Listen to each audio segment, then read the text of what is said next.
আয় উপার্জন কম হলেও সুখে থাকা যায়, শুধু একটি জিনিস হচ্ছে ভাবসাব না করলেই উপার্জন হবে। কম, আয় কম, চলতে পারি না, আপনি স্ট্যাটাস পায়ের নিচে পিষ্ট করে ফেলেন, দেখবেন চলতে পারবেন, কোনো ব্যাপার না। খেয়ে পরে বেঁচে থাকার জন্য খুব বেশি অসুবিধা হয় না। অসুবিধা হয় কিসের জন্য? ভাবসাবের জন্য। এই ভাবসাবটাকে যদি পায়ের নিচে মাড়ায় ফেলানো যায়, সব সমস্যার সমাধান হয়ে যায়। এই জন্য পরিবারের সবাই মিলে বসে সিদ্ধান্ত নিতে হয় যে আমরা কোনো ভাবসাব বলতে কোনো কিছু রাখবো না। আমরা কারোর সাথে কম্পেয়ার করতে যাব না। আমাদের সমাজে কারোর সাথে কম্পেয়ার করার দরকার নাই। আমরা আমাদের মতো ইউনিক। সবাই আজকাল এটা করে, বিয়ে হলে এত টাকা খরচ করে, এটা হলে ওইটা করে। তো যার আছে সে করতেছে করুক, আমি করবো না। আমি আমারটা নিয়ে অনেক হ্যাপি। মানুষ দুনিয়াতে সুখে থাকার মূল মন্ত্রই নবী করিম সাল্লাল্লাহু আলাইহি ওয়াসাল্লাম আমাদেরকে বলে দিয়েছেন, আল গিনা গিনান নাফস।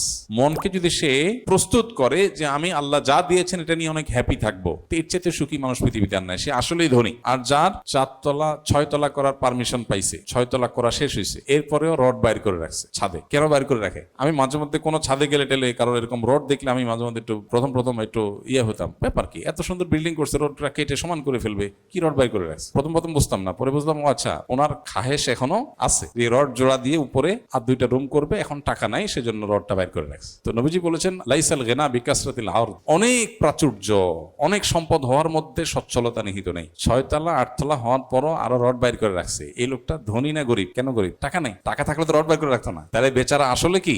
গরিব। আর আরেকজন তার কুড়ের ঘর আছে, রড নাই, বাইর করবে কোত্থেকে? তার যা আছে সেটা নিয়ে সে বিশাল হ্যাপি, অনেক হাসি খুশি। আল্লাহর কাছে সে মন খুলে আলহামদুলিল্লাহ বলে, পান্তা ভাত কাঁচামরিচ দিয়ে খেয়ে শুকরিয়া জানায়, যা আছে এটা নিয়ে শুকরিয়া জানায়। তো এই লোকটা আসলেই সচ্ছল, আসলেই ধনী।